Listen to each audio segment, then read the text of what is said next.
यादव जी जब बीमार थे तब भी हम मिलने जाते थे। लालू यादव जेल में थे तब भी हम मिलने जाते थे। लालू यादव जब अभी बाहर जा रहे थे तब भी हम मिलने गए थे इलाज के लिए। तो जब कभी लालू यादव जी संकट में रहे हैं राजनीति में, तब हम लालू यादव जी को हमेशा सपोर्ट करते रहे हैं। कहा कि फासिस्ट ताकतों को शिकस्त देने के लिए पप्पू यादव हर कुर्बानी दे सकता है, और इसी कुर्बानी की चर्चा लोग आज कर रहे हैं आपकी। मैं पहले भी हमेशा, यदि मुझे धुरतई दोगलई आती ना, तो मैं आज भी आपको कह रहा हूँ कि किसको शौक नहीं होता है सीएम या पीएम बनने का। कंप्लीट आम लोगों की जो ज़रूरत होती है उसके साथ हम खड़े रहे हैं। तो आप इसको इस रूप में नहीं लीजिए। मैं आप मुसलमान, जो सनातनी हिंदू और मुसलमान हैं, सिख है, ईसाई है, सब यहाँ एक है। एक पत्थर क्यों नहीं चली? किशनगंज में, अररिया में, पूर्णिया में, मधेपुरा में, जहाँ 80%, 67% मुसलमान है, जहाँ पर 80-90% ज़्यादा मुसलमान बैकवर्ड है, तो आप या तो इधर रहें या तो उधर रहें। राजनीति करने के लिए इफ्तार पार्टी या पर्व नहीं होता है। हम लोगों ने मिलकर एक संदेश दिया है कि बिहार नफरत, डर और भय के वातावरण से बाहर है। बिहार में सियासी इफ्तार की वजह से सियासत की एक नई परिभाषा गढ़ी जाती है, और अब पिछले कई सालों से आप ऐसा देख चुके होंगे। लेकिन आज सरकारी आवास राबड़ी देवी का था और वहां पर चर्चा पप्पू यादव की थी। सियासी इफ्तार में पप्पू यादव वहां पहुंचे थे और इनके कार्यकर्ता समेत आरजेडी के जितने भी बड़े नेता थे, पप्पू यादव का स्वागत किया। बड़ी खुशी है, बड़ी चर्चा है कि आपकी घर वापसी हो रही है। इस बात की भैया, हम तो विचारों को लेकर के हम हमेशा, आप उठा करके देख लीजिए, जो बिहार और बिहारी परिप्रेक्ष्य है उसमें एक लाइन भी डिफर नहीं करते हैं। लालू यादव हो या पप्पू यादव हो, या जब कोई समाज के गरीब, अंतिम, कमज़ोर तबके के लोगों के बारे में आप बात करिएगा, तो उसमें आप कभी भी हमको राजनीति नहीं देखिएगा। घर वापसी या न वापसी का इससे कोई रिश्ता नाता नहीं है। मैं लालू यादव जी जब बीमार थे तब भी हम मिलने जाते थे। लालू यादव जेल में थे तब भी हम मिलने जाते थे। लालू यादव जब अभी बाहर जा रहे थे तब भी हम मिलने गए थे इलाज के लिए। तो जब कभी लालू यादव जी संकट में रहे हैं राजनीति में, तब हम लालू यादव जी को हमेशा सपोर्ट करते रहे हैं। इसमें घर वापसी और नई वापसी का कोई, अब आज इफ्तार था। देश का जो माहौल है, जो हालात है, जो परिस्थितियां हैं, उसमें जो नफरत, डर, भय का एक वातावरण बना हुआ है, कंप्लीट रूप से उसको आप ऐसा समझिए कि देश में कोई महंगाई पर, रोज़गार पे, एजुकेशन पे, हेल्थ पे, इन सब चीज़ों पर कोई चर्चा होती ही नहीं है। आम आदमी की कोई चर्चा नहीं होती है। इकोनॉमिकल फ्रीडम की कोई चर्चा नहीं होती है। आर्थिक आज़ादी की बात नहीं होती है। गरीब पर कोई चर्चा नहीं होती है। किसान 900 मरे, उस पर चर्चा नहीं होती है। नोटबंदी पे चर्चा नहीं होती है। डेमोक्रेसी, सब संस्था, ईडी, सीबीआई से लेके पूरे देश में डेमोक्रेसी खतरा में है, इस पर चर्चा नहीं होती है। ईवीएम को से लेकर के सारी व्यवस्था ख़त्म हो गई है। चर्चा सिर्फ हिंदू मुसलमान की होती है। चर्चा सिर्फ दंगे की, नफरत की, मंदिर की, मस्जिद की। कोई माहौल नहीं, माहौल बना देना है, भगवान को गाली दे देना है, नफरत पैदा कर देना है। आप इसको ऐसे समझ लीजिए। नहीं, लेकिन पप्पू यादव जी, सबसे बड़ी बात यह है कि आपने कहा कि फासिस्ट ताकतों को शिकस्त देने के लिए पप्पू यादव हर कुर्बानी दे सकता है, और इसी कुर्बानी की चर्चा लोग आज कर रहे हैं आपकी। मैं पहले भी हमेशा, यदि मुझे धुरतई दोगलई आती ना, तो मैं आज भी आपको कह रहा हूँ कि किसको शौक नहीं होता है सीएम या पीएम बनने का, तो हम भी दोगलई कर लें, कर सकते हैं। राजनीति में अंतिम सीढ़ी क्या होती है? 83 में मुखिया बने, 57, 40 साल हमको, 83, 23, 40 साल हो गया लाठी खाते सड़कों पर। इतना लंबा लाठी खाने का, इतना लंबा सफ़र चलने का हम लोगों के लिए जीने की ताकत बहुत कम लोगों को होती है। आप किसी भी तरीके से उठा करके देखिए, चाहे देश का जब भी मुद्दा आया, देश जब भी कोई संकट में आया, उत्तराखंड, उड़ीसा, भूज, या कोरोना, या बाढ़, या कोई भी, वहाँ हम आपको मिलेंगे। लंबे समय से एक कंप्लीट आम लोगों की जो ज़रूरत होती है उसके साथ हम खड़े रहे हैं।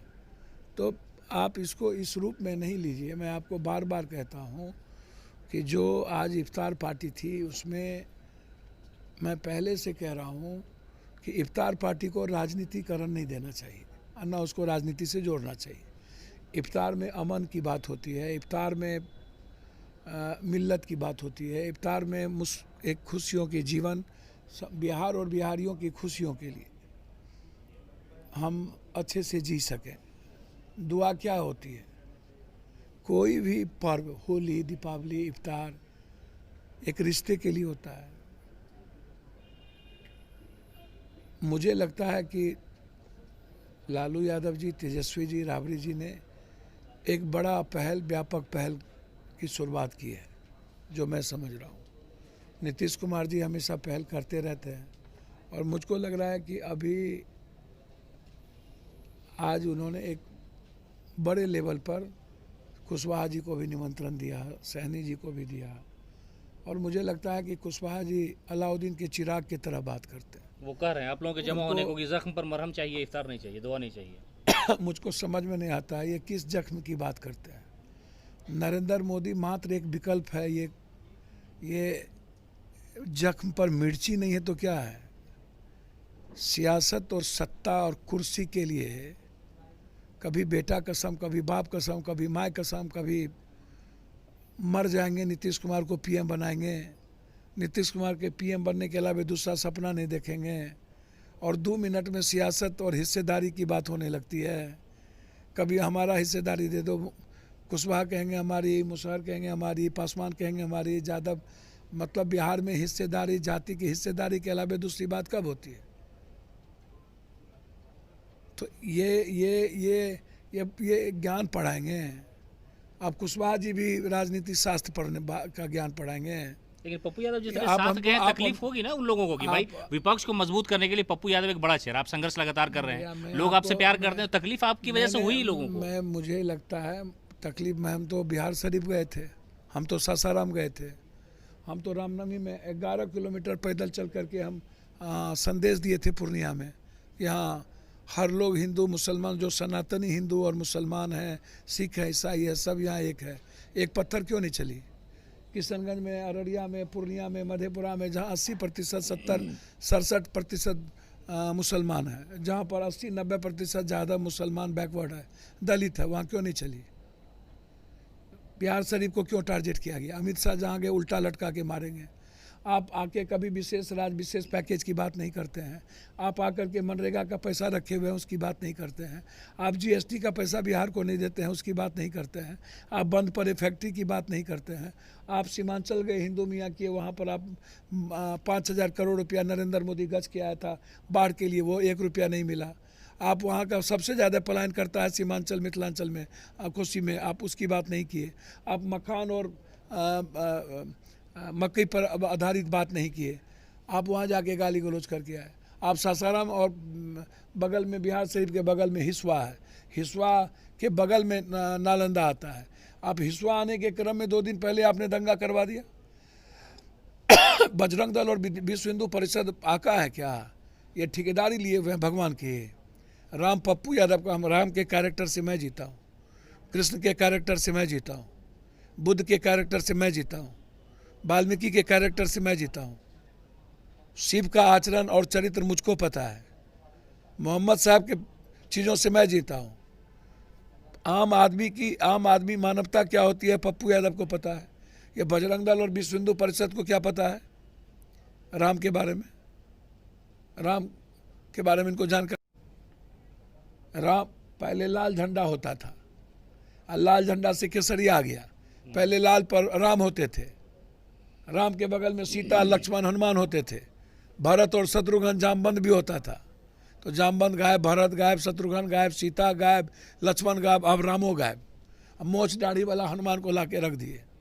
ये कहिया हनुमान जी मोच दाढ़ी में थे? कहाँ से ये प्रायोजित हुआ, बाय प्रोटेक्टेड हुआ इतना अरबों रुपया?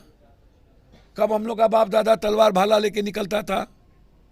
और मैं सरकार से पूछना चाहूँगा कि जब आचार संहिता लगी हुई थी सासाराम में, एमएलसी का चुनाव था, तो कैसे आपने जुलूस निकालने का इजाज़त दे दिया?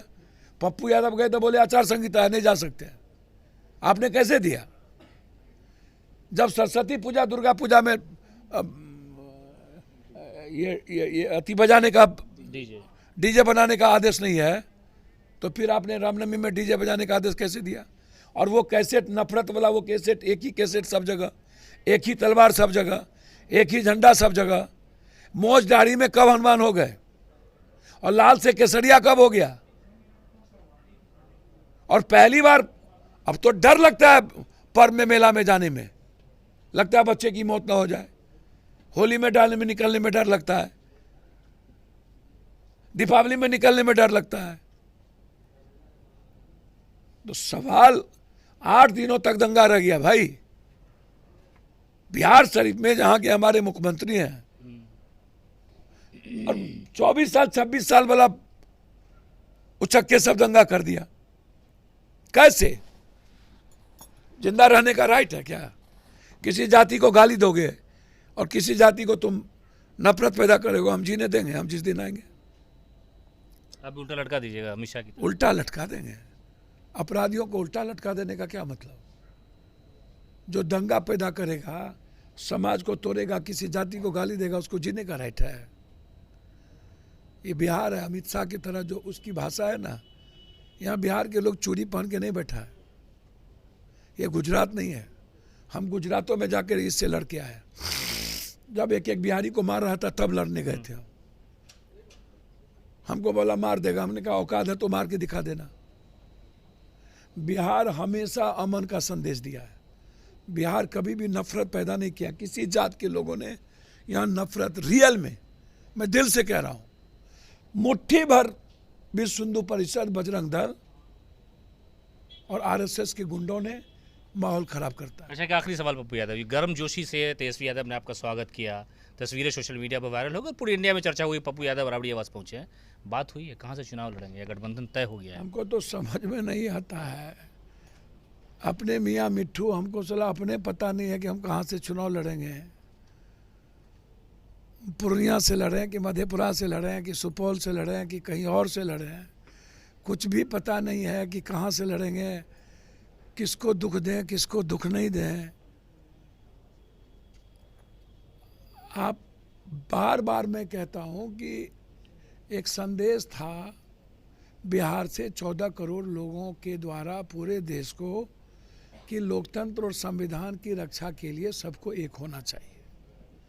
सारा विपक्ष 2024 के बाद ये संविधान को भी खत्म करेगा, आरक्षण को भी खत्म करेगा, ओबीसी दलित राजनीति को खत्म करेगा, अमेरिका के तर्ज पर राष्ट्रपति चुनाव प्रणाली कर देगा, अमेरिका के तर्ज पर।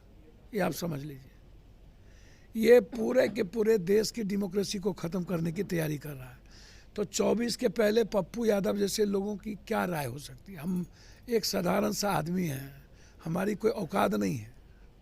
मैं आग्रह ही कर सकता हूं देश के विपक्ष से, यदि सही माने में आप जिंदा रहना चाहते हैं बाबा साहब अम्बेडकर की ग्रंथ को, जो गीता, कुरान, बाइबिल सब कुछ है, जो आम आदमी के लिए, गरीब और कॉमन आदमी के लिए जस्टिस है, जिसमें जीने के पूरे हमारी ऊर्जा है, उसको बचाना चाहते हैं और भारत की डेमोक्रेसी को बचाना चाहते हैं और ओबीसी दलित की राजनीति जिंदा रखना चाहते हैं, तो आप सबको बिना किसी पीएम सीएम के, बिना कौन पार्टी का पीएम सीएम बनेगा, ये सवाल छोड़ के और 2 कदम पीछे चल के हमको आगे आना पड़ेगा। यह नीतीश जी का इफ्तार और लालू यादव जी, राबड़ी देवी, तेजस्वी जी का जो इफ्तार था, यह अमन के साथ, संदेश के साथ नीतीश जी का कैरेक्टर रहा है। बीजेपी में भी रहे हैं तो उसने लालमुनि चौबे के बेटा को जेल में भेज दिया था, बक्सर, याद कीजिए आप। और नीतीश जी के कैरेक्टर को मैंने बहुत नज़दीक से देखा है कि गिरिराज को नहीं बख्शे थे वो, आप याद कीजिए। नीतीश कुमार ने कभी भी सेकुलरिज्म से, और नीतीश कुमार को मैंने एक और चीज़ देखा, वो जाति का गाली गलौज में वो विश्वास नहीं करते।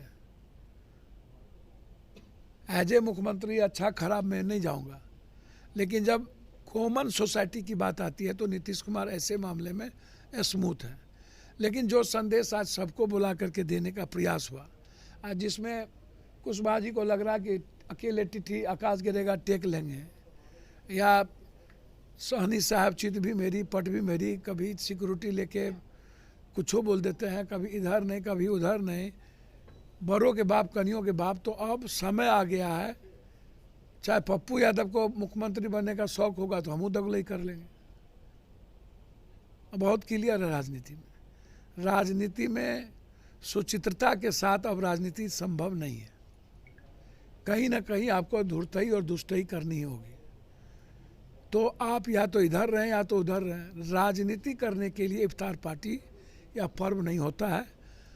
हम लोगों ने मिलकर एक संदेश दिया है कि बिहार नफरत, डर और भय के वातावरण से बाहर है, वो भय के वातावरण में नहीं है। और जहाँ तक मरहम का सवाल है ना, तो इन लोगों को और AIM को हम बता देना चाहते हैं, नवाब के औलाद का और बीजेपी का दोनों की विचारधारा एक है, और दोनों हिंदू मियाँ करने आते हैं। तो ये मरहम नहीं है। जो आदमी एक दूसरे को गाली गलौज देता हो और दोनों हिंदू मियाँ करे या बैकवर्ड फॉरवर्ड करे, तो ये मरहम नहीं है।